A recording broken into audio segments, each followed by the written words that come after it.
Lawmakers on both sides of the aisle have questions about the DOJ's release of the Epstein files.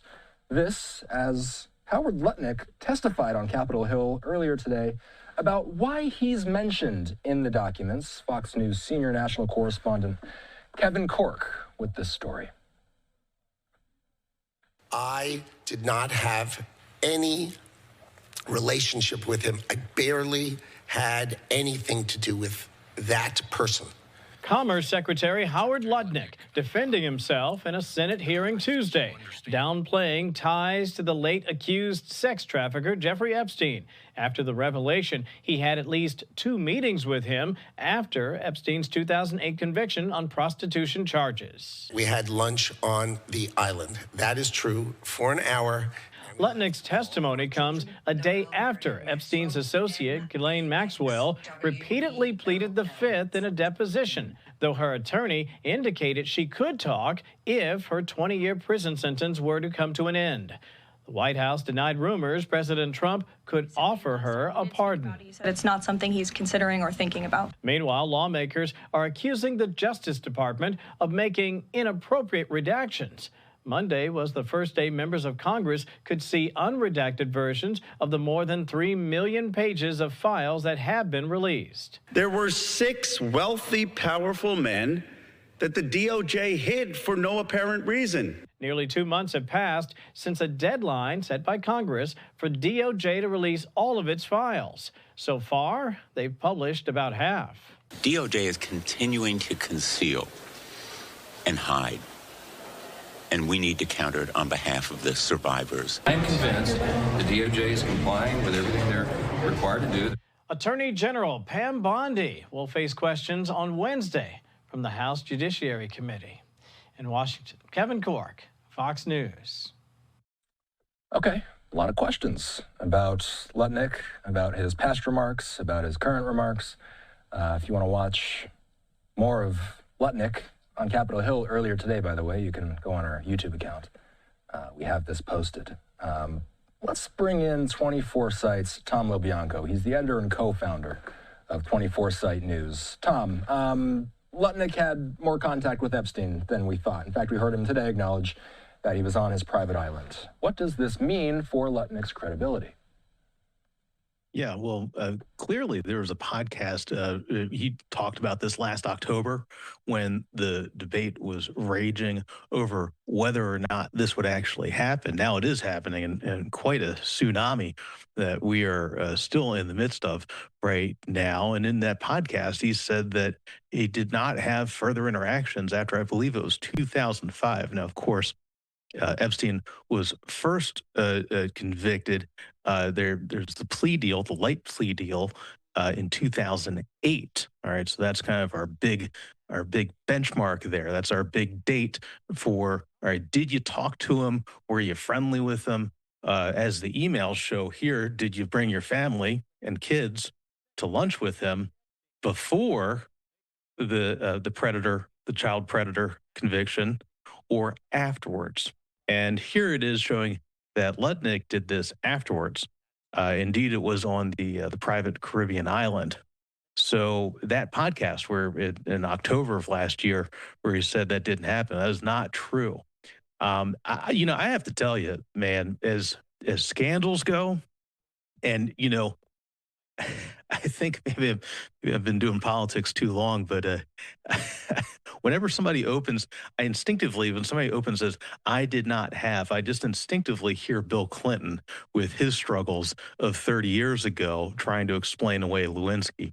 In this modern environment that we live in, it almost seems that scandals don't matter, right? You could think of any number of scandals that get washed away. Well, this Epstein thing is huge and global, I would note too. Look at the number of European governments this thing is really racking right now, especially over in Britain. So it's just remarkable, the power of this thing. Resignations happening over there. There's been calls for Lutnick to resign. I believe I saw Thomas Massie, who I suppose you could say wouldn't exactly be surprising for him to come out that way. But nonetheless, one Republican member of Congress calling for Lutnick's resignation. I have to emphasize the contact described in the files does not allege criminal wrongdoing by Lutnick. But Tom, how should the public interpret appearances in these documents? Well, it's kind of a parlor game right now. I would note, actually, ironically, I had a friend send me one of my stories showed up in the Epstein files, an old AP story I wrote back in 2018 during the Russia probe, the Mueller probe. So there, one of my pieces of work actually is in there. It was sent by Jason Miller to Steve Bannon. So I guess I'll have to get that framed at some point. So that's the good way for it to happen. For most people, it's not good. And it is really astounding just how the level of surprises that we are finding out in this. This crowdsourcing of going through so many documents, it just continues to dominate the news cycle repeatedly. And I think what's interesting about Lutnick is, if you think about it, I've been covering Trump for 2026, so about 11 years now, since he came down the golden escalator back in 2015. If you think about this third iteration of Trump world, the second administration, the third campaign, the one that was successful in 2024, it was very interesting to see Lutnick ascend to a very prominent role inside of Trump world. Coming out of the November 24 election into the transition. Now, in just one of the people who has been hugely influential inside this administration. And I'll give a corollary here. Kristi Noem with the ICE shootings in Minneapolis. There was a lot of heat on Noem for quite a bit. I should note that in both cases, the president has said that he's not going to seek her resignation, nor, as we heard from Karoline Leavitt here today, nor is he would he seek Howard Lutnick's resignation. But fascinating to see the heat move on to somebody new. And you kind of have to wonder, well, what's going to be the next shoe to drop? I mean, we see Ro Khanna here. Ro Khanna and Thomas Massie just hugely impactful, along with Boebert and Marjorie Taylor Greene and everyone else who really led this effort to successfully push for the release of this files. Who are the six people? I suspect, especially if it's Capitol Hill, if anybody in Congress knows about this, I think we're going to find out at some point. So who knows? I have to tell you, I've been covering politics 25 years. I am flummoxed by the sweep and the power of this thing. It's hard to gauge something in the moment, but in terms of impact, I just keep thinking of things like the Pentagon Papers. It's just really remarkable, the impact of the Epstein files. You know, as the story continues to develop, what are you watching for next from the White House, from Congress? My understanding is that a large portion of files still haven't been released. Yeah, I think, it's been very fascinating to see the global journalism community, independent journalists, professional journalists, really working their way through the citizen journalist, social media, as pockmarked as it may be with the disinformation, is still, if you can navigate it safely, is still a good avenue for finding these things. This crowdsourcing of the files has been really remarkable, and I don't know what to expect. I'm watching for, if we find out who these six unnamed individuals are that we recently found out about, from Ro Khanna, Thomas Massie, as you mentioned. I'm very interested in finding out who they are. I've been really shocked in terms of some of the overarching finds in here. The closeness of Steve Bannon with Epstein in 2017, 2018, really, back when Bannon was out in the wilderness, so to say.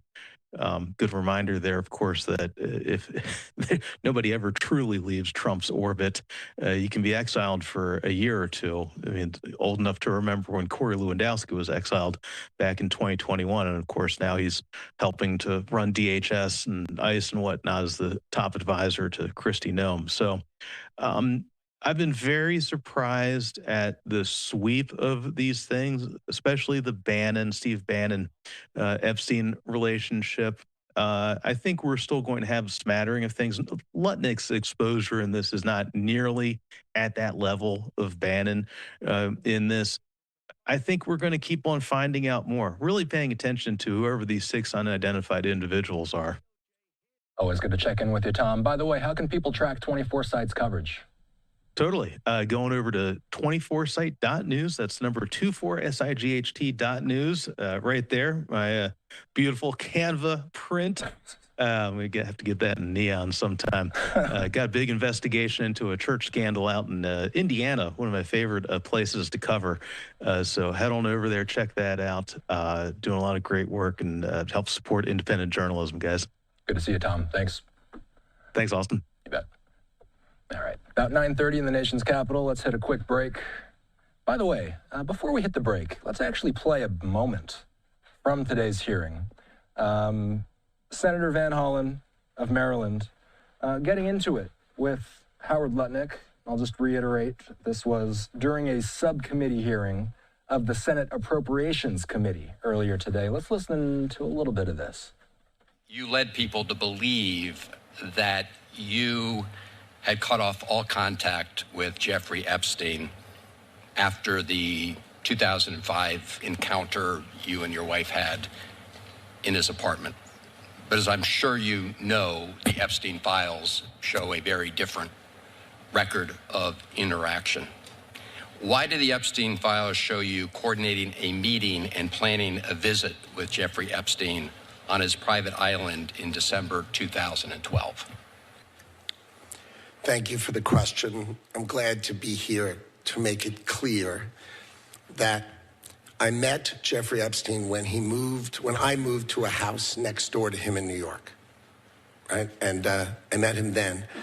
Over the next 14 years, I met him 2 other times that I can recall, 2 times. And that is none for 6 years. So 6 years later, I met him. And then a year and a half after that, I met him and never again. Probably the total, and you've seen all of these documents, of these millions and millions of documents, there may be 10 emails connecting me with him, probably about 10 emails connecting me with him over a 14-year period. I did not have any relationship with him. I barely had anything to do with that person, okay?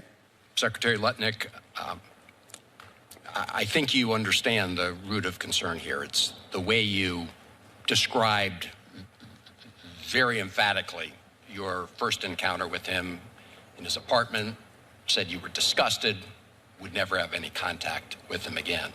Did you, in fact, make the visit to Jeffrey Epstein's private island?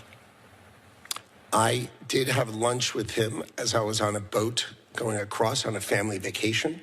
My wife was with me, as were my 4 children and nannies. I had another couple they were there as well with their children, and we had lunch on the island. That is true, for an hour, and we left with all of my children, with my nannies and my wife, all together. We were on family vacation. We were not apart.